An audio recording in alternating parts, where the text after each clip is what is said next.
main things which affect the performance of a CPU are the clock, the cores, the cache. The clock is a tiny quartz crystal inside the CPU chip that ticks at a steady speed. This speed is called the clock frequency, or more commonly as the clock speed. With each tick of the clock, the CPU can process one instruction. A clock speed of 3.5 GHz means that 3.5 billion instructions can be processed every second. The higher the clock frequency, the faster the CPU can run and the more instructions that can be processed every second. However, the faster the clock ticks, the more heat is generated. If too much heat is generated, then it can damage the CPU chip itself. To keep the temperature to a minimum, a large heat sink is required. This heat sink is usually a fan situated right on top of the CPU chip. CPU chips can be run faster than they're meant to be, i.e. they process more instructions per second. This is called overclocking. It's something that gamers often like to do. But to overclock, a serious cooling system is required. Cores.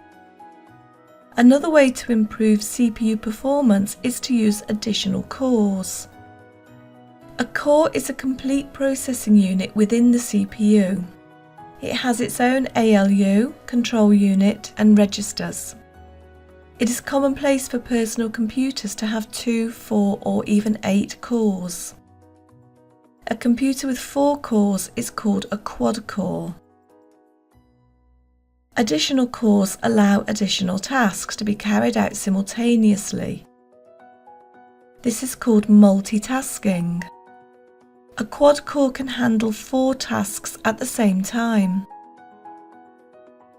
Parallel processing is where a single task is split into 2 or more parts and each part is processed at the same time. This doesn't always double performance though, as some programs are sequential and cannot easily be split into 2 parts. So this means that one process has to be run before the next one can begin. The cache. The cache is a small but extremely fast type of RAM. The CPU always has its own internal cache. It acts as a temporary buffer between the CPU and RAM.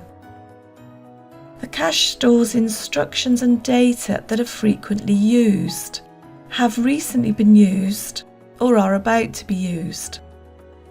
This means that they don't have to be fetched directly from RAM. Cache memory is much faster to access than RAM, but it's also more expensive. So there is a balance between increasing performance and increasing the cost.